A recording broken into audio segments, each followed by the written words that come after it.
Bonjour les secondes de 6. Aujourd'hui, je vous propose de corriger l'exemple du cours correspondant à la partie grande 3, donc sur le coefficient multiplicateur et les taux d'évolution.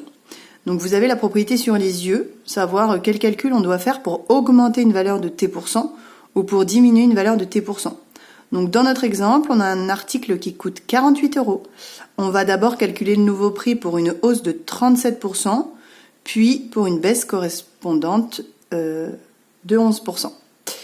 Donc, à nouveau, on utilise les mêmes notations que dans tout le cours, c'est-à-dire qu'on utilise la valeur de départ, et ici, on va chercher la valeur d'arrivée. Donc, la valeur de départ, ici, c'est 48 €. Et donc, dans un premier temps, on va effectuer une hausse de 37%, plus 37% du prix. Et donc, la propriété nous dit que si on veut augmenter une valeur de 37%, il suffit de la multiplier par 1 plus t sur 100. Donc 1 plus 37 sur 100. Je calcule ça si j'ai besoin à l'aide de la calculatrice, mais ça fait 1,37, puisque 37 sur 100 c'est 0,37.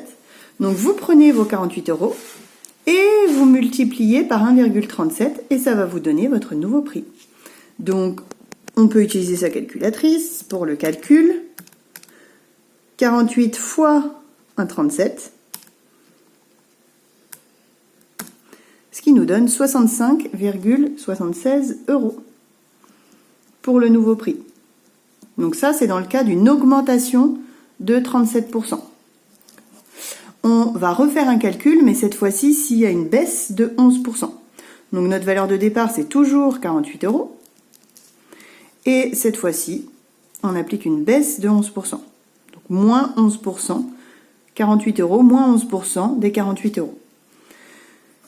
Eh bien, la propriété nous dit qu'on peut multiplier notre valeur de départ par 1 moins 11 sur 100, puisqu'il s'agit d'une baisse.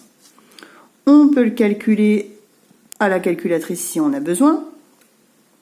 Ça fait 1 moins 0,11, donc ça fait 0,89. Et donc vous faites 48 fois 0,89 et ça fait 42,72 €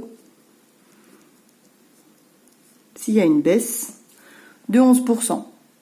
Voilà une méthode rapide pour calculer des taux d'évolution, donc une baisse ou une augmentation sur une valeur de départ. Petite remarque que j'ai écrite dans le cours, quand on multiplie par un nombre supérieur ou égal à 1, c'est une augmentation. Et quand on multiplie par un nombre qui est plus petit que 1, c'est une diminution. Voilà, je vais vous faire une autre vidéo pour la correction du 62, page 263.